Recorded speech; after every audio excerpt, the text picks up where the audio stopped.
Alors, le 23 mars 2011, dans une interview, vous avez déclaré que le parti politique auquel vous en faites partie est en cours de constitution, qui est le parti Pirate. Ma question est de savoir où il en est. Avez-vous demandé sa légalisation? Si c'est oui, comment voyez-vous votre futur politique en rappelant que le nouveau Premier ministre a exclu tout membre du gouvernement transitoire à participer aux prochaines élections? Alors, je me suis engagé, comme tous les membres du gouvernement, à ne pas participer aux élections de l'Assemblée constituante et je ne vais pas y participer, bien sûr. Je ne compte pas faire une carrière politique. D'ailleurs, pour vous dire la vérité, j'y ai pensé à un certain moment, mais quand j'ai su que l'Assemblée constituée pouvait durer des années, j'ai pensé à démissionner du gouvernement pour faire partie de l'Assemblée constituante. Et donc, quand j'ai su que ça pouvait durer des années, donc c'est pas du tout mon rôle, c'est pas ce que je veux faire dans la vie. Et donc,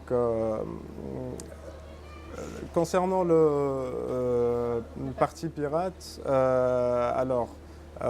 c'est un petit groupe qui est en train de faire les formalités pour le légaliser.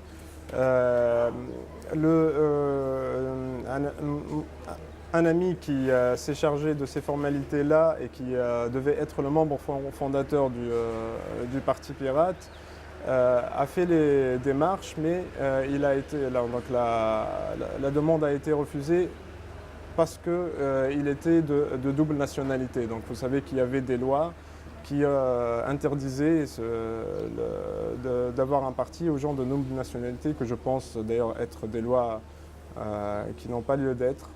Et donc on va refaire les formalités et on va mettre d'autres membres fondateurs qui soient de nationalité tunisienne.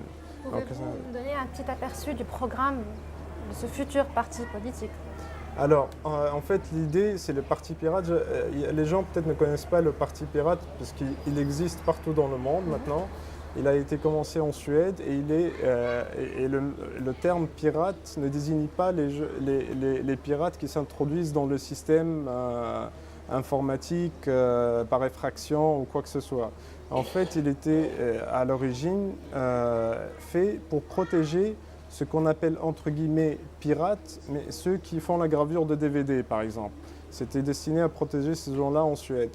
Et donc, et là maintenant c'est partout dans le monde, ça existe au Maroc et j'espère que ça va exister très bientôt en Tunisie. Et notre tâche aussi c'est de protéger ces gens-là, ceux qui font de la gravure de DVD, ceux qui ont des publinettes et d'avoir un programme qui protège leurs droits contre les multinationales, contre tous les acteurs de la propriété intellectuelle, les copyrights, etc.